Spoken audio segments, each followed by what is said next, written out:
belum saya gerakkan gitu. Oh, Oke, kita lanjutkan ya. Oke, pembiasan atau reflection. Oke, ini langsung saya cepatkan saja. Oke. Sudah berapa nih? 30 menit. Oke, jadi pemantulan cahaya tadi sudah. Sekarang pembiasan cahaya. Kan? Pembiasan cahaya tadi. Pada pemantulan saya mereview bahwa apa tadi? Theta I ini sama dengan theta R atau delta R. ya betul. Nah, sekarang Delta I pada sama dengan delta ya. R. Kemudian kalau pada pembiasan cahaya ya, ini berbeda gitu ya. Kalau pada pemantulan, kalau di sini kan ini zat bendanya. Kemudian ranah kerjanya sinar datang, garis normal, kemudian sinar pantul ini pada satu medium yang sama. Ya, satu medium yang sama di sini. Namun pada pembiasan cahaya ini melibatkan dua medium. Ya. Yaitu yang pertama di sini ada medium udara yang di atasnya, kemudian yang di bawahnya adalah medium air. Nah, seperti ini. Nah, ketika seberkas sinar datang ini, ya kemudian melewati batas antara dua medium, ya, maka kalau ini garis putus-putus ini adalah perpanjangan daripada sinar datang.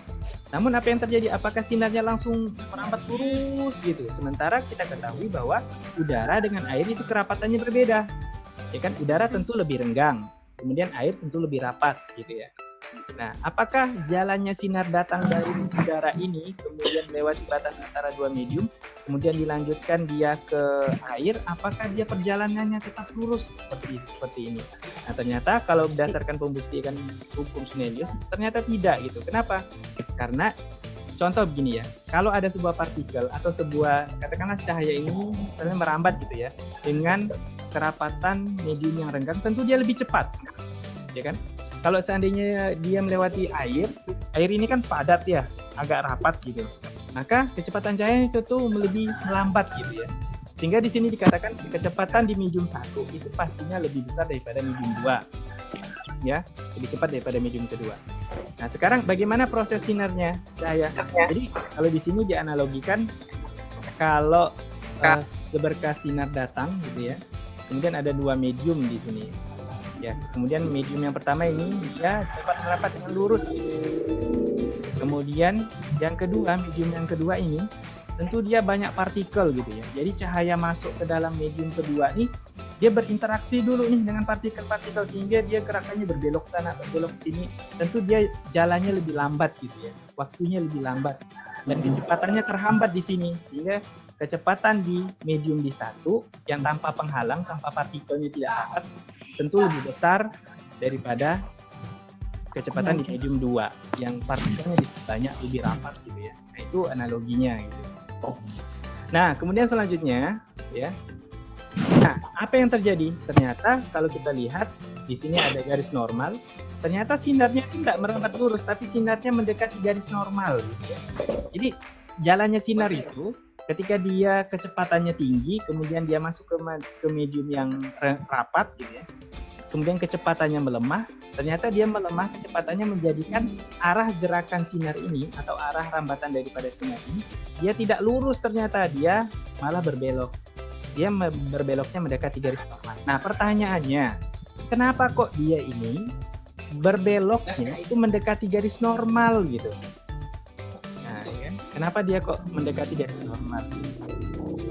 Ya kan? Sebenarnya analoginya mudah, sederhana gitu ya. Misalnya begini, ya analogi ini. Ada sebuah mobil itu bannya berapa putih? 4. Oh, masih ada ya, saya pikir nggak ada gitu ya. Masih ada suaranya 4 gitu ya. Nah, 4 mobil ini, katakanlah mobil mainan ini 4 kan. Dia datangnya sejajar. Kalau kita dorong, dia kan pasti mobil-mobilan itu kalau kita dorong, dia lurus seperti ini. Nah, ya kan? Atau kita katakanlah nyetir mobil gitu ya kan, jalannya lurus gitu ya. Nah, tapi di sini ada dua daerah. Daerah yang di atas garis ini aspal.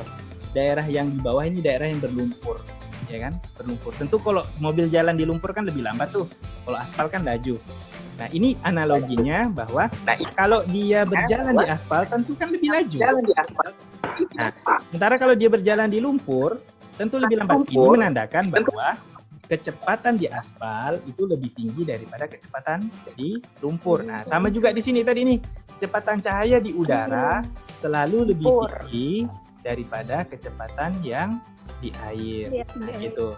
Nah, sekarang prosesnya. Kenapa kok beloknya itu malah belok kalau kita lihat di sini, kalau seandainya orangnya di sini majunya ke bawah, berarti kenapa kok beloknya ke kanan gitu? Ya.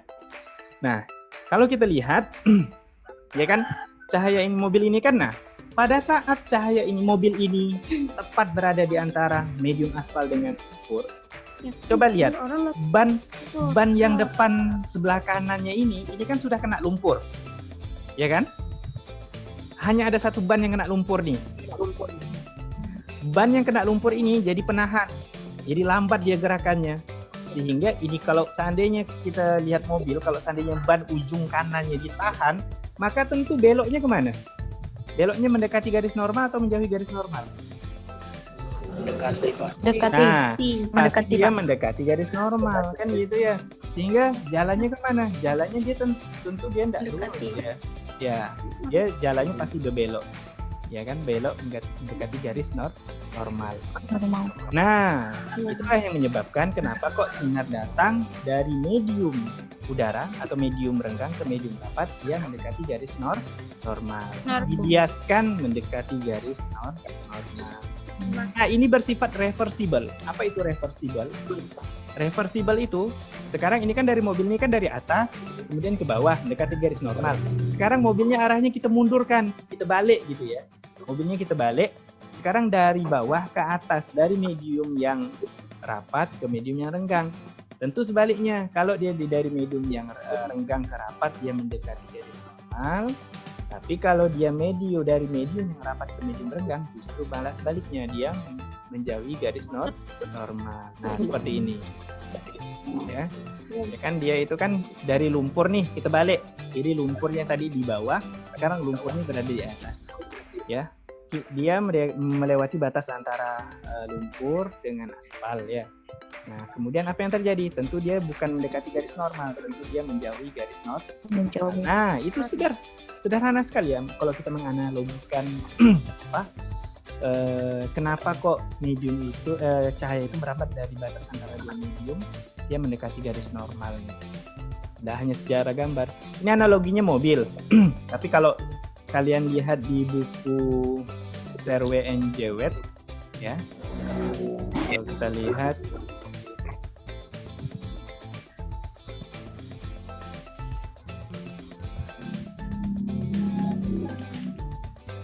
analoginya tadi dengan menggunakan mobil, kalau sekarang analoginya dengan menggunakan drum yang jatuh ke air misalnya dengan posisi yang miring. Tentu drum ini tidak akan terus jatuh lurus seperti ini, tapi dia akan berbelok ke arah kanan. Kalau dari sini ke arah kiri. Nah, itu menunjukkan bahwa adanya perbedaan kerapatan ya medium sehingga cahaya yang merambat juga berbelok. Nah, seperti itu. Nah, di sini kalau kita lihat, saya besarkan, sebenarnya ada perbedaan ya. Kalau ada dua buah medium yang di atas tentunya medium yang renggang, kemudian di bawah ini adalah medium yang rapat gitu. Nah, sehingga apa perbedaan kondisi fisik sebuah gelombang merambat dari medium yang renggang ke medium rapat? Nah, kalau kita lihat di sini yang sudah jelas adalah kecepatannya. Di kecepatan V1 itu lebih besar daripada V2. Itu yang pertama. Yang kedua, panjang gelombang. Ya kan? Panjang gelombang. Coba dilihat. Kira-kira kalau medium ini ya merambat dari medium yang renggang ke medium yang rapat, panjang gelombang di medium mana yang lebih besar? Lebih panjang? Yang di atas, Pak. Ya, yang pertama berarti panjang gelombang atau lambda 1 atau lambda pada medium yang renggang ini selalu lebih panjang daripada lambda pada medium lambda 2. Ya, medium yang rapat seperti itu. Nah, jadi sebenarnya kalau dilihat lagi ya pembuktian hukum Snellius gitu ya. Nah, kalau kita lihat di sini ya di video ini, maka hukum Snellius ya pada pembiasan itu berlaku ya V1 ini dibagi dengan sin theta 1 ya itu akan sama dengan V2 ya dibagi dengan sin theta 2. Nah, ini ketentuan daripada hukum Snellius. Jadi V1 dibagi dengan sin theta 1 itu sama dengan V2 dibagi dengan sin theta 2. V1 tentu besar, sin theta 1 kecil. Besar dibagi kecil. Ya kan? Jadi ini besar, V1 kan besar nih daripada V2. Di besar dibagi dengan kecil. Theta 1 lebih kecil daripada theta 2. Jadi besar dibagi kecil itu sama dengan besar,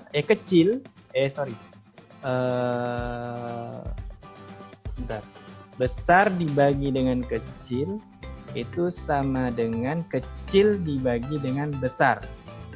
Nah, itu modelnya seperti itu.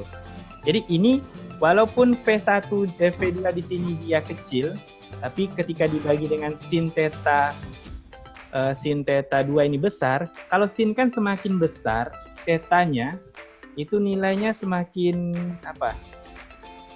Semakin sin 30 kan setengah. Kalau sin 60 setengah akar 3, makin besar ya, makin besar. Jadi pada dasarnya sinnya semakin besar. Walaupun tetanya semakin kecil, sinnya semakin besar. Artinya ini sebenarnya perbandingannya besar dibagi kecil. Ini juga kecil dibagi dengan besar gitu ya. Jadi itu sebenarnya sama perbandingan ini, ya kan? Ya inilah uniknya. Kalau seandainya perbandingannya dia ini sama, maka di sini sebenarnya kita melihat kalau dikali silang, ya. Jadi V1 dikalikan dengan sin theta 2 itu sama dengan V2 dikalikan dengan sin theta 1. Nah, sekarang kita berbicara tentang indeks bias. Nah, ternyata pada saat medium yang merambat dari medium yang rendah ke medium rapat, ada yang disebut dengan istilah indeks bias. Jadi indeks bias ini adalah perbandingan kecepatan cahaya ya dalam medium dengan kecepatan cahaya yang melewati suatu medium tertentu. Kalau C, jadi N itu dirumuskan N sama dengan C atau F ya V. N sama dengan C bagi V. C ini adalah kecepatan di medium. C ini adalah kecepatan di medium dari 10 pangkat 8. Sementara V itu adalah kecepatan pada medium tertentu. Nah, ini adalah konstan. Ini disebut dengan indeks bias. Nah, kalau kita mendapatkan persamaan N sama dengan C dibagi V, ya, maka kalau kita lihat di sini, ya kan, indeks bias daripada udara itu sama dengan 1. Kenapa kok sama dengan 1? Karena kecepatan cahaya di vakum itu 3 kali 10⁸ dibagi dengan kecepatan cahaya di udara gitu. Di udara itu kecepatannya mendekati 3 kali 10⁸. Jadi kalau 3 kali 10⁸ meter per sekon dibagi dengan 3 kali 10⁸ meter per sekon hasilnya 1 gitu. Namun itu melewati udara. Tapi bagaimana dengan kalau seandainya melewati air? Tidak mungkin indeks biasnya 1. Karena apa? Karena kecepatan cahaya di dalam air itu selalu lebih kecil daripada kecepatan cahaya di udara. Nah, sehingga kalau sesuatu dibagi besar, ya kan, dia akan lebih kecil gitu ya. Atau kalau V ini kecil gitu ya. Jadi kalau sesuatu dibagi kecil maka akan besar. Sehingga memang kalau indeks bias udara di sini 1, maka indeks bias kaca, indeks bias air, indeks bias gliserin dan seterusnya pasti lebih dari 1. Biasanya 1,5, 1,44. Nah, seperti itu. Oke. Nah, kalau dimasukkan rumusnya N sama dengan C dibagi V, maka kita akan melihat bahwa sebenarnya kita masukkan nih V, kalau N sama dengan C dibagi V, berarti V-nya sama dengan C dibagi N. Jadi V sama dengan C dibagi N. Dapat dari mana persamaan ini? Dapat dari sini. Tinggal diubah aja ya. V-nya pindah ke sini, N-nya pindah ke bawah. Jadi V sama dengan C dibagi N. Dapat V. Tentu V sama dengan C dibagi N ini kita masukkan ke sini. Masukkan ke sini nih. Nah, V-nya berarti C dibagi N1. Karena V sama dengan C dibagi N. Sama dengan V2. Berarti C dibagi N2. Karena C ini kan tetap nih. 3 kali 10⁸. N-nya indeks bias saja yang berbeda. Sehingga kalau V ini dimasukkan, ya kan, sama-sama ini kita ubah nih V1, kita ubah C per N1. V2 kita ubah C per N2. Maka kita coret C-nya, maka dapat seper N 1 dibagi sin theta 1 sama dengan seper N2 dikali dengan sin theta 2. Kemudian kita kali silang, maka dapat N2 dikali sin theta 2 1 dikali sin theta 2. Nah, ini disebut dengan hukum Snellius pada pembiasan. Tapi kan kalau pada pemantulan itu kan mudah ya, tetanya aja sih yang sama. Coba kita lihat di sini ya. Yang ini ya. Nah, ini tadi nih. Jadi theta 1 sama dengan theta 2. Jadi hukum Snellius pada pemantulan cukup theta 1 sama dengan theta 2. Tapi kalau hukum Snellius pada pembiasan, apa tadi? N2 dikali sin theta 2 sama dengan N1 dikali sin theta 1. Tadi satu. Oke.